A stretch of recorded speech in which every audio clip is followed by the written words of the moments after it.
Howdy folks, Jake here again with Banjo Ben, and this week we're going to talk about how to adjust your truss rod and the proper neck relief for the best sound and best results and things of that nature. And this will address specifically the issue of buzzing on your guitar or mandolin or banjo. These are all kind of universal concepts. You can apply what we're going to learn here to about any instrument.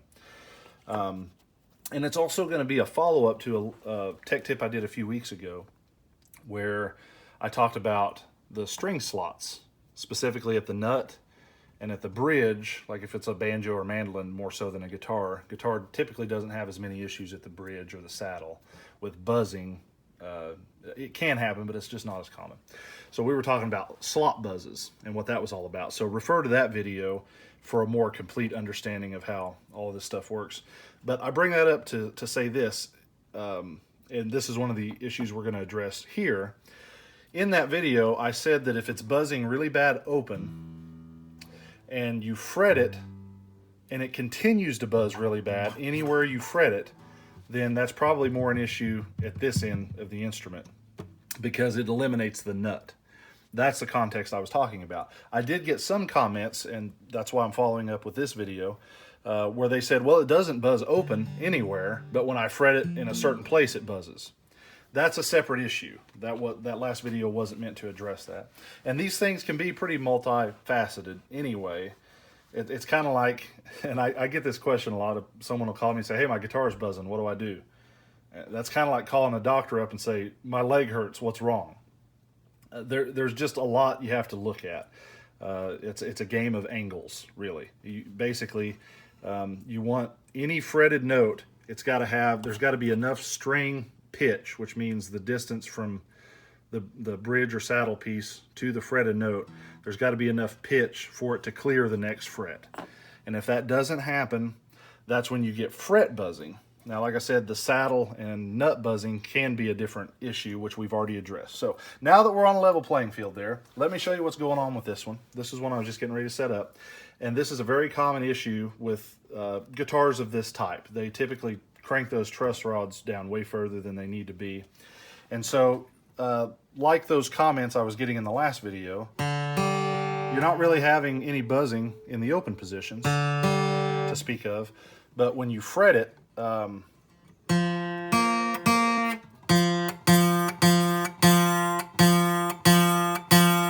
can hear that buzz. So this is hard to show on camera, but I think I've thought of a way that might demonstrate it so you can understand. What's going on here is that truss rod is tightened past the point it ought to be, which makes the neck, if you can see my ruler here, it makes the neck take on a shape like this.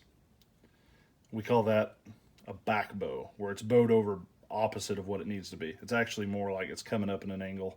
And then usually it's in the first playing scale position where you're going to see the most issues, because that's the furthest distance you are from the saddle, which means that you're going to have the lowest string pitch when you fret it there too.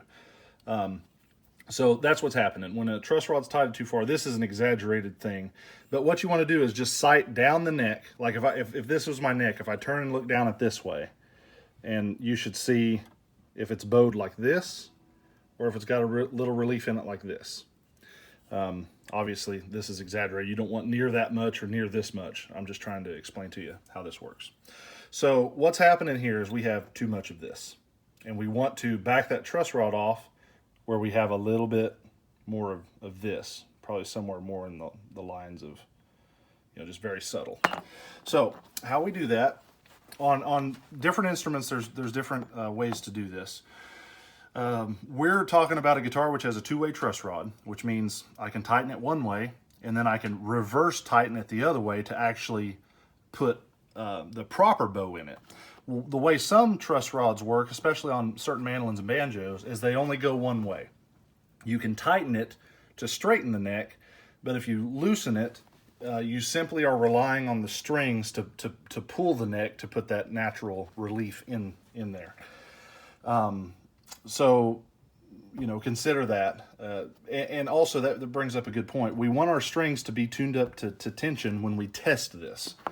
Now, if you've got too much of a bow this way, where your string action's really high and hard to play, and you want to straighten that out some, sometimes it's not a bad idea to loosen the strings before you tighten the neck. That way it seems to go a little smoother that way. In this case, where we got too much of this, we can just keep the strings up to tension. There's no reason to loosen them because we're going to be backing it off. So let me show you our buzz one more time.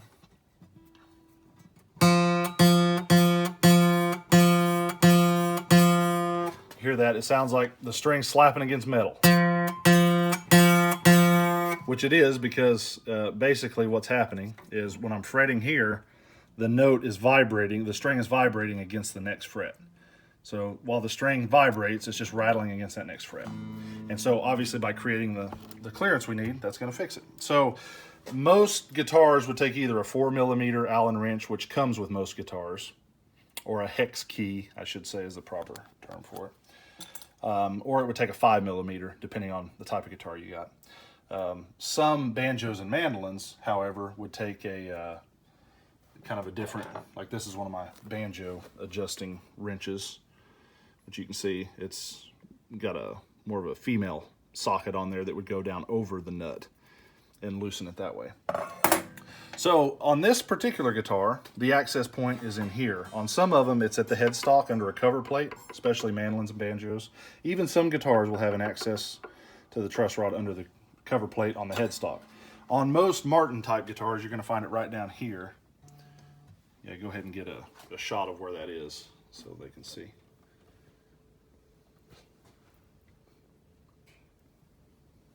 There you go.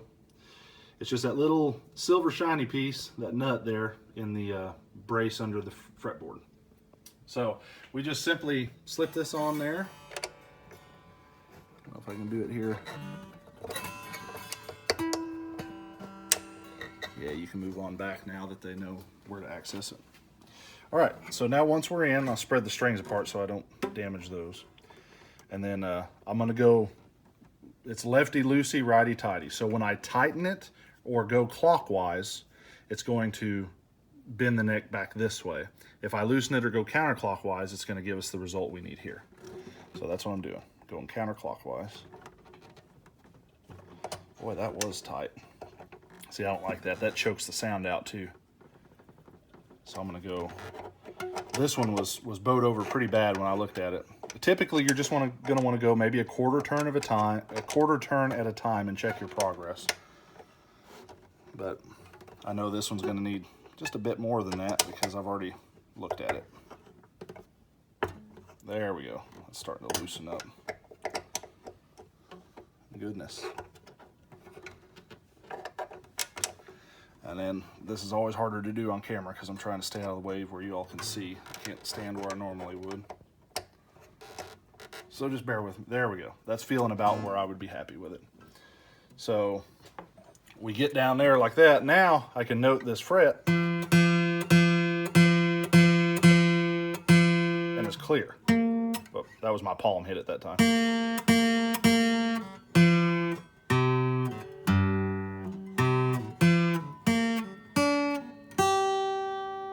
So that's really all there is to that. You just want to go a little bit at a time, check your progress, and see where you're at on it. So I hope that helps you all in that regard. Also, neck adjustments like this can be a seasonal thing. You could need to do it depending on how close you like to keep your strings. That's a subjective thing too.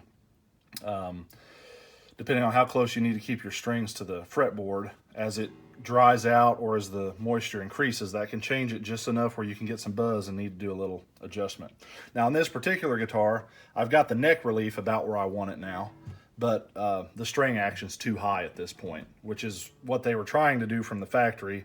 It's easier just to throw a saddle in it and tighten the neck down where it feels like it's easy to play, even if it buzzes.